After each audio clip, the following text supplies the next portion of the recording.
నల్గొండ జిల్లా ఇబ్రహీంపేటలో తల్లి కూతురి హత్య కేసును పోలీసులు ఛేదించారు. 5 నిందితులను అరెస్ట్ చేశారు. ఇక మరో 3 పరారీలో ఉన్నారు. ఈ నెల 17న వ్యవసాయ క్షేత్రంలో రుద్రాక్ష సుమలత అనే మహిళను ఆమె కూతురిని దారుణంగా హత్య చేశారు. అయితే మృతురాలు లావణ్య పేరు మీద 5.24 ఎకరాల భూమి ఉంది. దీన్ని కాజేయాలని ప్లాన్తోనే హత్య చేసినట్లు పోలీసులు తెలిపారు.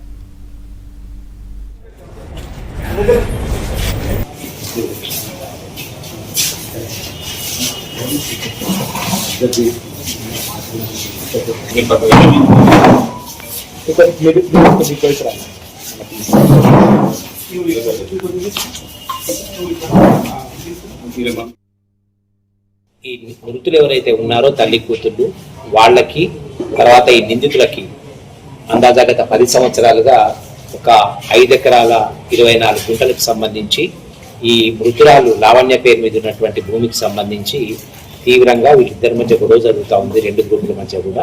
సో ఈ గొడవను దృష్టిలో పెట్టుకొని వీళ్ళిద్దరిని హతమార్చి చేస్తే ఈ టోటల్గా ఈ ప్రాపర్టీ అంతా వాళ్ళ వశమవుతుందనే ఉద్దేశంతో ఈ మృతులు ఇద్దరు కూడా తల్లి కూతుళ్ళు వాళ్ళు చేనికి వెళ్ళేది, ఆ మల్బరీ గార్డెన్కి వెళ్ళేది గమనించి వెనకగా వెళ్ళి వాళ్ళ మీద అటాక్ చేసి వాళ్ళ కళ్ళల్లో చిల్లిపోవడం చల్లి వాళ్ళు చున్నీలతోటి వీళ్ళిద్దరిని కూడా స్ట్రాంగులేట్ చేసి హత్య చేయడం జరిగింది. సో ఈ హత్యకు సంబంధించి ఈరోజు ఈ 5 నిందితుల్ని మేము ముందెవరినైతే మేము ప్రొడ్యూస్ చేసినామో ఈ 5 నిందితుల్ని అరెస్ట్ చేసినాము. సో ఈ హత్య అంతా కూడా ఒకటే కుటుంబానికి సంబంధించి భూ తగాదాల వల్ల జరిగింది.